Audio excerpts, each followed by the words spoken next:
Hi friends, welcome to my channel Hanuman Express Shivu. ಇವತ್ತಿನ ವಿಡಿಯೋದಲ್ಲಿ ನಾವು ಸ್ವಯಂ ಪ್ರೀತಿ, ನಮ್ಮನ್ನು ನಾವು ಪ್ರೀತಿ ಮಾಡಬೇಕು, ಅದ್ರ ಬಗ್ಗೆನೇ ಮಾತಾಡೋಣ ಬನ್ನಿ ಫ್ರೆಂಡ್ಸ್. ನಮ್ಮನ್ನು ನಾವು ಯಾಕೆ ಪ್ರೀತಿ ಮಾಡಬೇಕು? ನಾವು ಯಾರ ಹತ್ರನೂ ಹೋಗಿ ಪ್ರೀತಿ ಭಿಕ್ಷೆ ಕೇಳಬಾರ್ದು. ನಮ್ಮ ಬೆಲೆಯನ್ನು ನಾವೇ ಕಳ್ಕೊಬಾರ್ದು, ಕಾಪಾಡ್ಕೊಬೇಕು. ನಾವು ಏನು ಅಂತ ಬೇರೆಯವ್ರಿಗೆ ಅರ್ಥ ಮಾಡಿಸ್ಬೇಕಾಗುತ್ತೆ. ನಾವು ಯಾರನ್ನ ಪ್ರೀತಿ ಮಾಡ್ತೀವಿ, ಯಾರನ್ನ ಫ್ರೆಂಡ್ಶಿಪ್ ಮಾಡ್ತೀವಿ ಅನ್ನೋದು ನಮಗೆ ಗೊತ್ತಿರುತ್ತೆ. ಬೇರೆಯವ್ರ ಚಿಂತೆಯಲ್ಲೇ ಇರ್ತೀವಿ. ಬೇರೆಯವ್ರಿಗೋಸ್ಕರ ಅವರು ಇಷ್ಟಪಡೋ ರೀತಿ ಅವ್ರು ಇಷ್ಟಪಡಬೇಕು ಅಂತ ಏನೇನೋ ಸರ್ಕಸ್ಗಳೆಲ್ಲ ಮಾಡ್ತಾ ಇರ್ತೀವಿ ಅಲ್ವಾ? ಅವೆಲ್ಲ ಯಾವುದೂ ಬೇಡ. ಸ್ವಯಂ ಪ್ರೀತಿ ಅಂದರೆ ಏನು? ಅದು ತುಂಬ ದುಬಾರಿಯಲ್ಲಿ ಅಲ್ಲ, ಸ್ವಾರ್ಥನೂ ಅಲ್ಲ, ಅದು ಅಹಂಕಾರನೂ ಅಲ್ಲ, ಅದು ತೋರಿಕೆನೂ ಅಲ್ಲ. ನಮ್ಮ ಪ್ರೀತಿ ಮೊದಲು ನಿಮ್ಮ ಬಗ್ಗೆ ನೀವೇ ಯೋಚನೆ ಮಾಡಿ. ಅದು ಬಿಟ್ಟು ಬೇರೆಯವ್ರ ಬಗ್ಗೆ ಯೋಚನೆ ಮಾಡೋದನ್ನ ಬಿಡಿ. ನಾನು ನನ್ನನ್ನು ಪ್ರೀತಿ ಮಾಡಬೇಕು, ಆಗ ಬೇರೆಯವ್ರನ್ನ ದ್ವೇಷ ಕೂಡ ಮಾಡಲ್ಲ. ಯಾಕಂದರೆ ನನ್ನನ್ನು ನಾನೇ ಪ್ರೀತಿ ಮಾಡಬೇಕಾದ್ರೆ ಬೇರೆಯವ್ರನ್ನ ಹೆಂಗೆ ದ್ವೇಷ ಮಾಡೋಕ್ಕಾಗುತ್ತೆ? ಆ ಕೂಡ ಬರಲ್ಲ. ಸೆಲ್ಫ್ ಲವ್ ಅನ್ನೋದು ಒಂದು ಎನರ್ಜಿ ಇದ್ದಂಗೆ ಅಲ್ವಾ? ಬೇರೆಯವರು ಹೇಗೆ ಕಾಣ್ತಾರೆ ಅನ್ನೋಕ್ಕಿಂತ ನಾನು ನನಗೆ ಹೇಗೆ ಕಾಣ್ತಾ ಇದ್ದೀನಿ ಅನ್ನೋದೇ ಮುಖ್ಯ. ಅದೇ ಎನರ್ಜಿ ಇದ್ದಂಗೆ. ನಮಗೆ ನಮ್ಮ ಬಗ್ಗೆನೂ ಯೋಚನೆ ಇರಲಿ, ಬೇರೆಯವ್ರ ಚಿಂತೆ ನಮಗೆ ಬೇಡ. ಸ್ವಯಂ ಪ್ರೀತಿನ ಅರ್ಥ ಮಾಡ್ಕೊಳ್ಳಿ. ನಾವು ಏನು ಮಾಡ್ತಾಯಿದ್ದೀವಿ ಅಂದರೆ ಬೇರೆಯವ್ರನ್ನ ಇಷ್ಟಪಡ್ತೀವಿ, ಬೇರೆಯವ್ರ ಜೊತೆ ಜೀವನ ಮಾಡ್ತೀವಿ, ಬೇರೆಯವ್ರ ಜೊತೆ ಮೆಚ್ಚುಗೆ, ಅವ್ರಿಗೋಸ್ಕರ ಅವ್ರು ಮೆಚ್ಚೋಕ್ಕೋಸ್ಕರ ಏನು ಬೇಕಾದ್ರೂ ಮಾಡ್ತೀವಿ. ಹಾಗೆ ನಮ್ಮ ಮನೇಲಿ ಹಾಗೆ ಬಂದುಬಿಟ್ಟಿರ್ತಾರೆ. ನಮ್ಮ ತಂದೆ ತಾಯಿನೂ ಬೇರೆಯವ್ರಿಗೋಸ್ಕರನೇ ಏನೋ ಮಾಡೋದು. ಬೇರೆಯವ್ರು ಚೆನ್ನಾಗಿರಬೇಕು, ಅವ್ರು ಚೆನ್ನಾಗಿರಬೇಕು, ಅವ್ರಿಗಿಷ್ಟ ಆಗೋ ರೀತಿ ನಾವು ನಡ್ಕೊಳ್ಬೇಕು, ಅವ್ರು ಏನು ಕೇಳಿದ್ರು ನಾವು ಕೊಡ್ತೀವಿ ಅಲ್ವಾ? ಅದೇ ರೀತಿ ನಮ್ಮ ತಂದೆ ತಾಯಿ ಮಾಡಿದ್ರೆ ಅದೇ ಮಕ್ಳಿಗೂ ಬರುತ್ತೆ. ಫಸ್ಟು ನೀವು ಕಲ್ತ್ಕೊಳ್ಳಿ, ಸೆಲ್ಫ್ ಲವ್ ಅನ್ನೋದು ಕಲ್ತ್ಕೊಂಡಾದ್ಮೇಲೆ ಹಾಗೆ ನೋಡಿ ನಿಮ್ಮ ಮನೆ ಕುಟುಂಬದವ್ರು ಕೂಡ ಕಲಿತಾರೆ. ನಾವು ನಮ್ಮ ಜೊತೆ ಇದ್ದವರು ಏನೇ ತಪ್ಪು ಮಾಡಿದ್ರು ಅದನ್ನು ತಪ್ಪು ಅಂತ ಹೇಳಿ. ಅಯ್ಯೋ, ನಾವು ತಪ್ಪು ಅಂತ ಹೇಳಿಬಿಟ್ರೆ ಅವರು ಎಲ್ಲಿ ಅದನ್ನು ಕೋಪ ಮಾಡ್ಕೊಂಬಿಡ್ತಾರೋ, ಎಲ್ಲಿ ನನ್ನ ಮೇಲೆ ಬೇಜಾರು ಮಾಡ್ಕೊಂಬಿಡ್ತಾರೋ ಅನ್ನೋದಕ್ಕೋಸ್ಕರ ಅವ್ರು ತಪ್ಪು ಮಾಡಿದ್ರು ಅದನ್ನು ಸರಿ ಅಂತ ಹೇಳ್ತೀರ.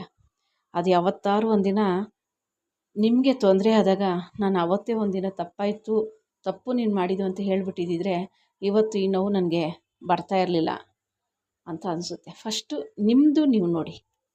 ಹಾಗೆ ನನ್ನ ಮರ್ಯಾದೆನ ನಾನೇ ಕಾಪಾಡ್ಕೊಬೇಕೆ ಹೊರತು ಬೇರೆಯವರ ಮಾತುಗಳು ನಮಗೆ ಬೇಡ. ಬೇರೆಯವ್ರ ಮಾತುಗಳಿಗೋಸ್ಕರ ಇವಾಗ ನನ್ನತನ ಏನೈತೆ, ನನ್ನ ಬಗ್ಗೆ ನಾನು ಯೋಚನೆ ಮಾಡಬೇಕು.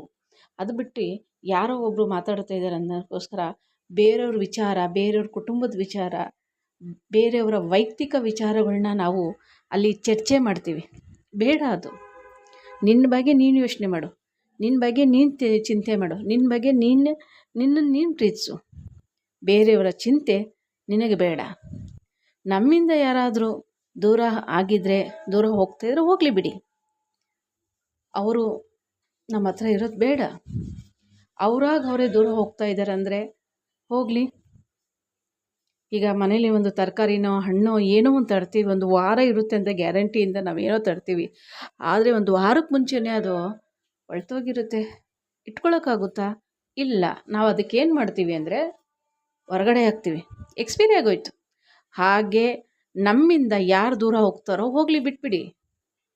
ನಮಗೂ ಅವ್ರಿಗೂ ಅಷ್ಟೇ ಇದ್ದಿದ್ದು. ಹಂಗಂತ ತರಕಾರಿ ತಂದಿರ್ತೀವಲ್ಲ, ಹಣ್ಣು ತರಕಾರಿ ಒಂದು ಎಕ್ಸಾಂಪಲ್ ತಂದಿರ್ತೀರೋ, ಕೊಳ್ತೋಗಿರೋ ಹಣ್ಣು ನಾನು ತಂದಿದ್ದೀನಿ, ನನ್ನ ಜೊತೆ ಇಷ್ಟು ದಿನ ಇರಲೇಬೇಕು ಅಂತ ಇಟ್ಕೊಂಡಿದ್ದೀವಿ ಅಂತ ಕೊಳ್ತೋಗಿರೋದನ್ನ ಇಟ್ಕೊತೀವ ಹೇಳಿ? ಹುಳ ಬಿದ್ದುಬಿಡ್ತೇವೆ, ಸ್ಮೆಲ್ ಬಂದುಬಿಡುತ್ತೆ, ಮನೆಯಲ್ಲೂ ದುರ್ನಾಥ ಹೊಡಿತಿದ್ದೆ, ಎತ್ತಿ ಆಚೆ ಬಿಸಾಕ್ತೀವಿ. ಹಾಗೆ ನಮ್ಮಿಂದ ದೂರ ಹೋದವರು ತರಕಾರಿ ಹಣ್ಣು ಸಮ ಅಂತ ನಾನು ಹೇಳ್ಬೋದು. ಬಿಟ್ಬಿಡಿ, ಹೋದ್ರೆ ಹೋಗ್ತಾರೆ, ತಲೆ ಕೆಡಿಸ್ಕೋಬೇಡಿ.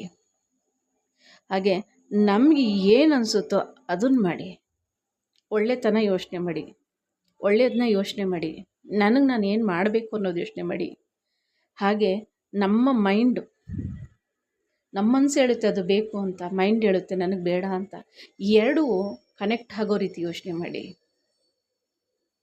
ಒಂದಕ್ಕೊಂದು ಕನೆಕ್ಟ್ ಆಗಿ ಒಂದೇ ವಿಚಾರ ನಿಮ್ಮ ಮನಸ್ಸಿಗಾಗಲಿ ನಿಮ್ಮ ಮೈಂಡ್ಗಾಗಲಿ ಬರಬೇಕು. ಆ ರೀತಿ ಥಿಂಕ್ ಮಾಡಿ ನಿಮ್ಮ ಯೋಚನೆ ಆಗಲಿ ನಿಮ್ಮನ್ನಾಗಲಿ ನಿಮ್ಮನ್ನು ನೀವು ಪ್ರೀತಿಸಿ ನೀವು ಅಂದ್ಕೊಂಡಿದ್ದು ಪ್ರತಿಯೊಂದು ಕೆಲಸ ಕೂಡ ಆಗುತ್ತೆ.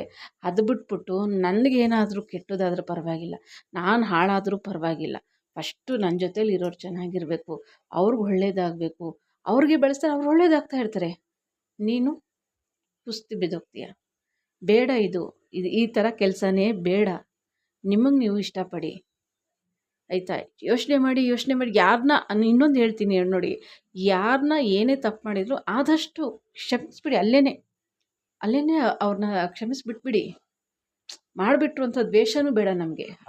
ನಮ್ಮ ಜೀವನ ಇರೋದೇ ಇಷ್ಟು. ನಮ್ಮ ಜೀವನದಲ್ಲಿ ಇವ್ರನ್ನ ದ್ವೇಷ ಮಾಡೋ ಬದಲು ನಮ್ಮನ್ನು ನಾವು ಪ್ರೀತಿ ಮಾಡೋಣ.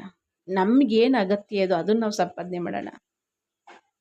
ಅದು ಬಿಟ್ಟು ಅವ್ರನ್ನ ದ್ವೇಷ ಮಾಡೋದು, ಬೇರೆಯವ್ರಿಗೋಸ್ಕರ ಏನೋ ಇದು ಪ್ರೀತಿ ವ್ಯಕ್ತಪಡಿಸೋದು, ಅವ್ರು ಚೆನ್ನಾಗಿರಲಿ ಅವ್ರಿಗೋಸ್ಕರ ಏನೇನೋ ಮಾಡೋದು, ಅದು ಯಾವುದೂ ಬೇಡ. ನೀವು ಯಾವತ್ತಾರು ಒಂದಿನ ಕೊಳ್ತೋಗಿರೋ ಹಣ್ಣಂತೂ ಗ್ಯಾರಂಟಿ ಆಗಿ ಹಾಕ್ತೀರಾ. ಅದ್ರ ಬದಲು ಅದನ್ನೆಲ್ಲ ಸೈಡ್ಗಿಟ್ಟು ನಿಮಗೆ ನೀವು ಪ್ರೀತಿ ಮಾಡಿ, ನಿಮಗೆ ನೀವು ಬಾಳಿ, ನಿಮಗೆ ನೀವು ಇಷ್ಟಪಡಿ. ಗೊತ್ತಾಯ್ತಲ್ಲ ಫ್ರೆಂಡ್ಸ್? ಈ ವಿಡಿಯೋ ಖಂಡಿತವಾಗ್ಲೂ ನಿಮ್ಗೆ ಇಷ್ಟ ಆಗಿರುತ್ತೆ ಅಂದ್ಕೊತೀನಿ. ಹಾಗೆ ವಿಡಿಯೋನ ಲೈಕ್ ಮಾಡಿ, ಸಬ್ಸ್ಕ್ರೈಬ್ ಮಾಡಿ, ಮಿಸ್ ಮಾಡಿರ್ತೀರ, ಎಲ್ಲ ಫುಲ್ ನೋಡಿರ್ತೀರ ಅಂದ್ಕೊತೀನಿ. Thank you friends.